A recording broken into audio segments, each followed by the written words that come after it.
In the glittering heart of Chicago, one name echoed with hope and healing: Dr. Aaron Blake.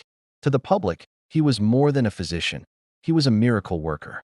His downtown clinic, a beacon of modern medicine, was always bustling with patients, from everyday folks to the city's elite, all seeking his renowned expertise.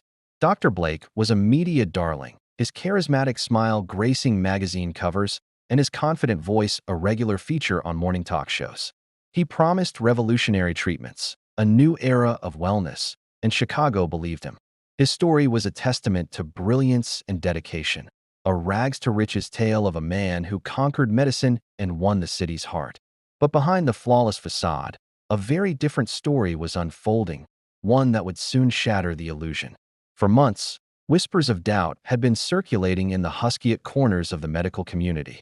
Patients reported treatments that didn't work, promises that were never fulfilled, and medical bills that were astronomical. These murmurs eventually reached the desk of Detective Laura Gomez, a sharp, no-nonsense investigator with a reputation for unraveling the most tangled cases. Gomez was skeptical from the start. The stories she heard didn't add up. They painted a picture not of a brilliant healer, but of a master manipulator. She began to dig, poring over financial records, interviewing disgruntled former employees, and speaking with medical experts who cast serious doubt on Blake's so-called revolutionary methods. The deeper she went, the clearer the deception became. Dr. Blake's empire, it seemed, was built on a foundation of lies. The investigation was a painstaking process. Detective Gomez and her team worked in the shadows, piecing together a complex puzzle. They uncovered a trail of falsified credentials, unlicensed procedures, and a sophisticated scheme designed to defraud insurance companies and desperate patients alike. The evidence was overwhelming. Blake wasn't just bending the rules. He was operating a criminal enterprise under the guise of a legitimate medical practice. With every piece of evidence they gathered, the net tightened around the celebrity doctor. Gomez knew she had to move carefully. Blake was a public figure, beloved and protected by a powerful network. A single misstep could blow the case wide open and allow him to escape. The time for a decisive strike was approaching. The climax arrived on a crisp autumn morning. As the city awoke, Gomez led a multi-agency raid on Dr. Blake's pristine clinic. The scene was cinematic. SWAT teams swarmed the building, securing every entrance as detectives flooded the offices. Employees and patients looked on in stunned disbelief. Amidst the chaos, Detective Gomez found Dr. Blake in his luxurious office, not with a patient, but with his lawyers, seemingly anticipating the inevitable. The mask of the charismatic doctor finally fell, replaced by a cold, calculated stare. He was arrested on the spot. The raid uncovered a treasure trove of evidence: forged documents, offshore bank account details, and records detailing millions of dollars in fraudulent claims. The man Chicago had hailed as a savior was exposed as a charlatan. The fallout was immediate and seismic. News of Dr. Blake's arrest sent shockwaves through the city and beyond. The media frenzy was intense, as the story of the fallen hero dominated headlines for weeks. For his patients, the revelation was devastating. Many were left feeling betrayed, their health compromised and their finances ruined. The legal battle that followed was long and arduous, but in the end, justice prevailed. Aaron Blake was convicted on multiple counts of fraud and practicing medicine without a license, sentenced to a lengthy prison term. Detective Laura Gomez, who had worked tirelessly to bring him down, watched from the courtroom, her work finally done. The case of Dr. Blake serves as a chilling reminder that things are not always as they seem, and that the truth, no matter how deeply buried, will eventually find its way to the light. Thank you for watching. Don't forget to like and subscribe for more deep dives into the cases that shook our world. It was starting to look less like a medical facility and more like an elaborate stage set. Meanwhile, in the reception area, a middle-aged woman named Helen Carter watched everything unfold with growing dread. She had been one of Aaron's earliest patients. Over 3 years, she had paid nearly $400,000 for treatments he claimed were keeping her chronic condition under control. He had looked her in the eye and promised she would get better. Now, surrounded by police and whispers, she felt something inside her collapse. Back in the office, Detective Gomez stepped closer to Aaron. "If you're not licensed," she said quietly, "then you've been practicing illegally. That alone could put you away for a long time." Aaron tilted his head slightly, as if considering her words. "You're assuming," he replied softly, "that I worked alone." The statement hung in the air. Gomez's expression hardened. "What does that mean?" Aaron didn't answer. Instead, he glanced toward a locked cabinet built into the far wall of his office. It was sleek, modern, and nearly invisible unless you knew it was there. "Everything you're looking for," he said calmly, "is inside that cabinet." An officer stepped forward and forced it open. Inside were rows of neatly organized folders and a single external hard drive. Gomez pulled one folder free and opened it. What she saw made her stomach drop. Patient files, hundreds of them, each containing detailed financial records, personal information, and something else: contracts, investment agreements, signed documents showing that patients weren't just paying for treatment. They were funding something much larger: transfers from their accounts into offshore companies, shell corporations, accounts connected across multiple countries. This wasn't just medical fraud. It was a multi-million-dollar operation. Gomez slowly closed the folder and looked back at Aaron. $2 million, she said quietly. "At least." Aaron met her gaze without flinching. "You're still thinking too small," he replied.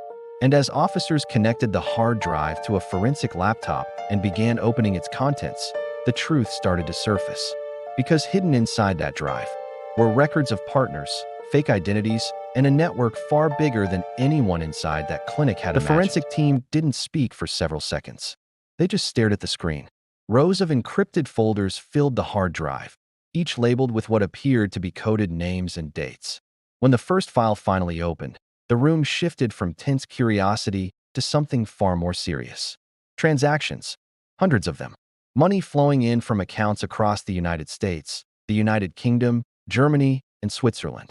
Some transfers were small, 5,000, 10,000. Others were staggering, reaching into the hundreds of thousands. All of it routed through a web of shell companies with names that sounded legitimate, but dissolved under scrutiny. Detective Laura Gomez leaned closer, her eyes scanning the figures. "This isn't a small-time fraud," she said quietly. "This is organized."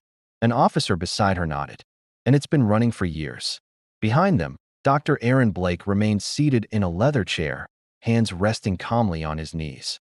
He watched as investigators uncovered the operation piece by piece, his expression almost detached, as if the entire scene were unfolding on a television screen rather than in his own office. Gomez turned toward him slowly. "How long?" she asked. Aaron didn't answer immediately. He glanced down at the floor, then back at her. "Long enough," he said. The answer sent a ripple of frustration through the room. Gomez stepped closer, lowering her voice. "You posed as a doctor. You collected millions from patients who trusted you with their lives. And now we're seeing evidence of financial fraud across multiple countries. If you want any chance of helping yourself, now would be a good time to start talking." Aaron's lips curved into a faint smile. "You think I built all of this alone?" he asked softly. That single question shifted everything. Within an hour, federal authorities were notified. By mid-morning, the clinic had been fully secured, and agents from financial crimes units began arriving with laptops, evidence cases, and an urgency that suggested the situation was far bigger than a local investigation. The name Aaron Blake was already triggering alerts, international alerts. Meanwhile, news of the raid spread rapidly. Patients began calling the clinic nonstop, only to hear recorded messages informing them the office was closed. Some drove there in person, gathering behind police tape. Confusion and fear etched across their faces. Helen Carter stood among them, clutching her phone tightly. She wasn't alone. A man in an expensive overcoat paced back and forth near the entrance, speaking rapidly into his headset. Another woman sat in her car, crying silently. For many of them, this clinic hadn't just been a place for treatment. It had been their last hope. And now it was a crime scene. Inside, investigators worked methodically through the files. Each folder revealed another layer of deception. Fake clinical trial programs that never existed. Investment opportunities tied to exclusive medical research. Personalized treatment plans costing hundreds of thousands of dollars. All of it fabricated. But the most disturbing discovery came from a folder labeled simply, Partners. Gomez opened it slowly. Photographs appeared on the screen. Men and women in different cities, different countries.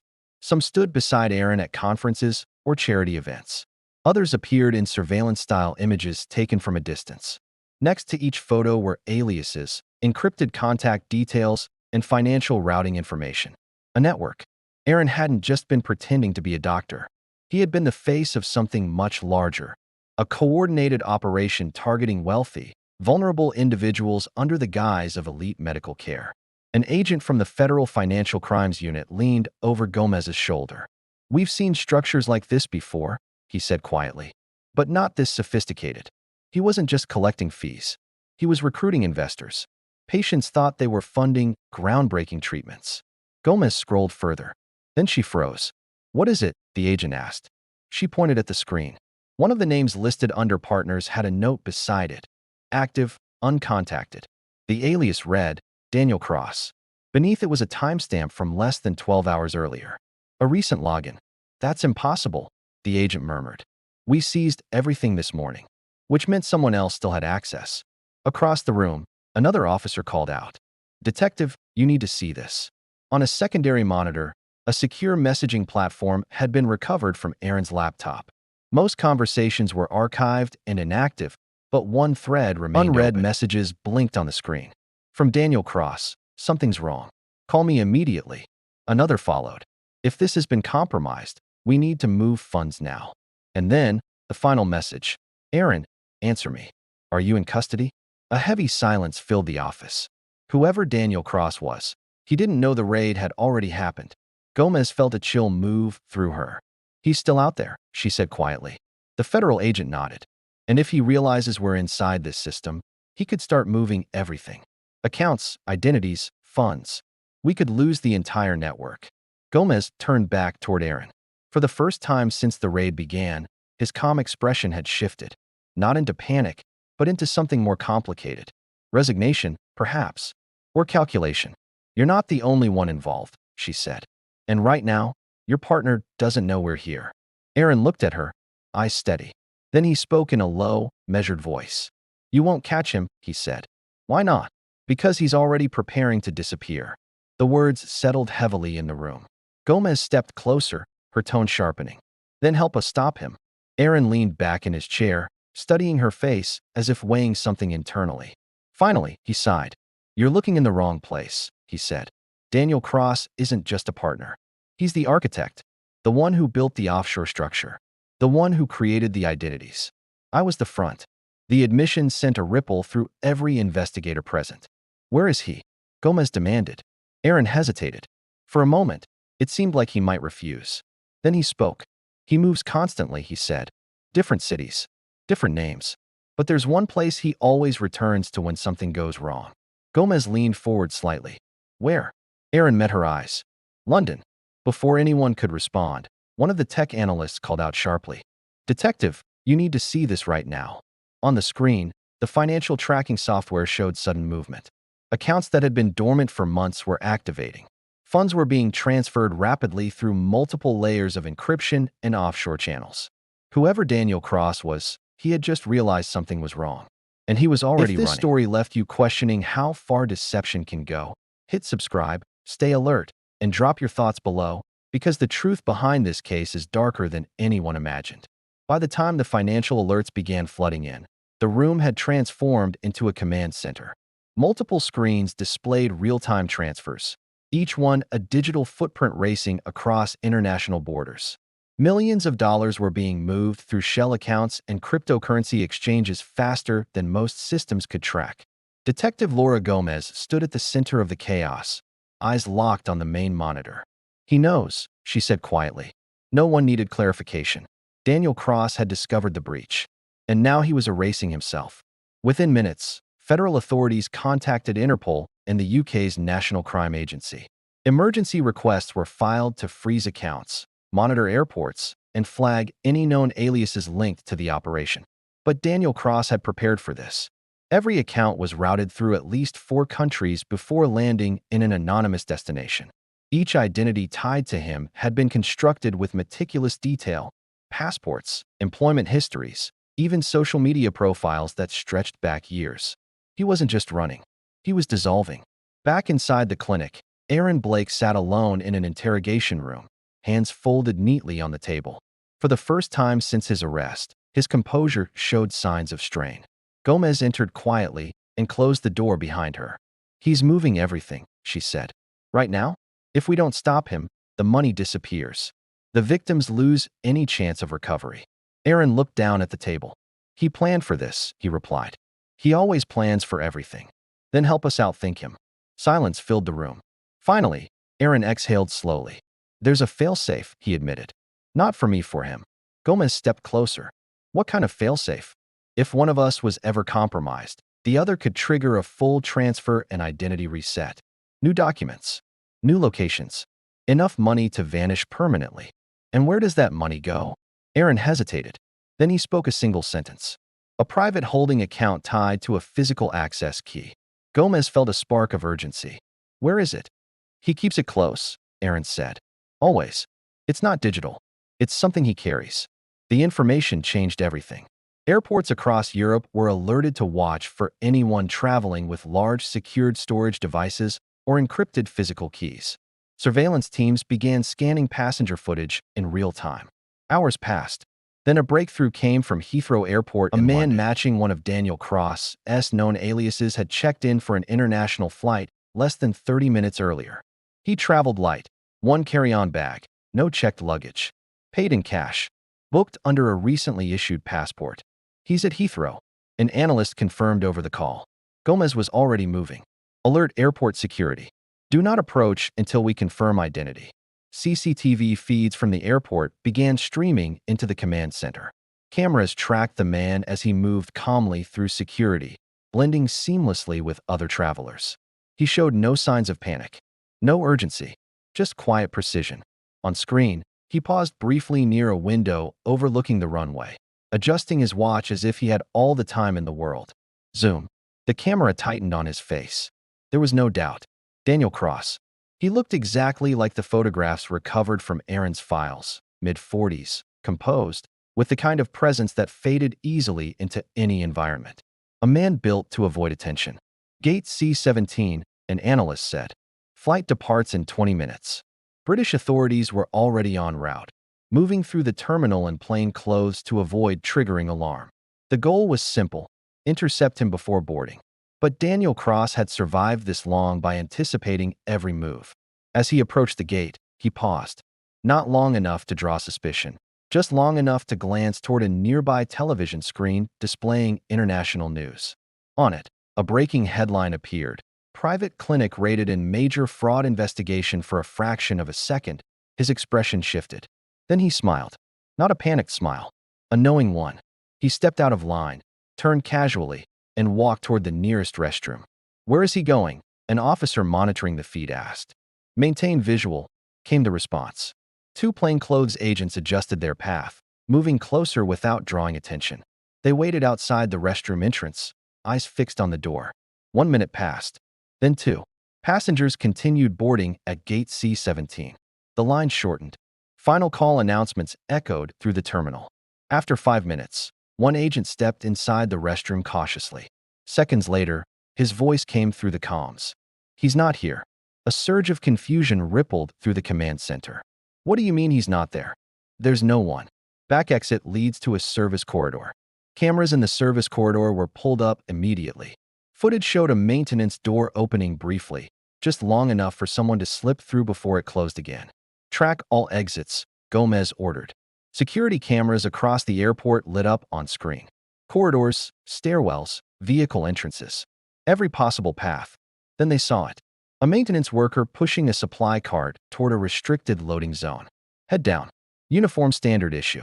Face partially obscured by a cap. But the walk. The posture. Zoom.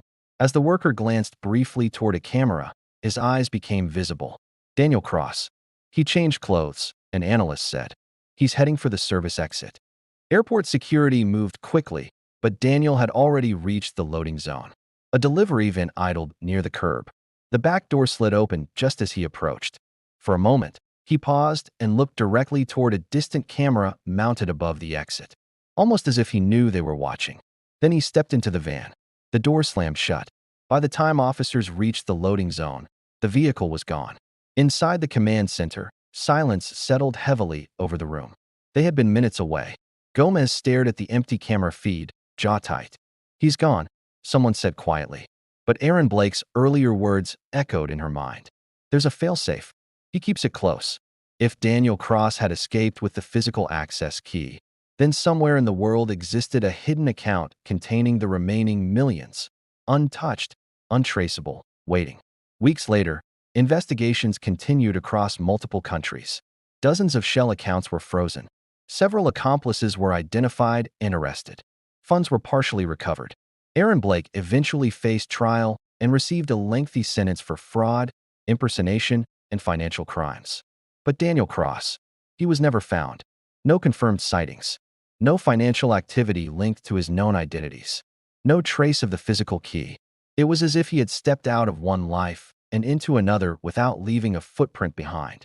Some investigators believed he was hiding in plain sight under a new name. Others suspected he had left Europe entirely, moving through regions where identity changes were easier to maintain. Years later, one question still lingered among those who worked the case. If the architect of a multi-million-dollar deception could vanish so completely, how many other lives had he already lived? And somewhere, in an account no one could access, the remaining fortune still waited, untouched, silent, and proof that the most dangerous criminals aren't always the ones who get caught. If you think this case was shocking, you're not ready for the next one. Hit subscribe so you don't miss what's coming next.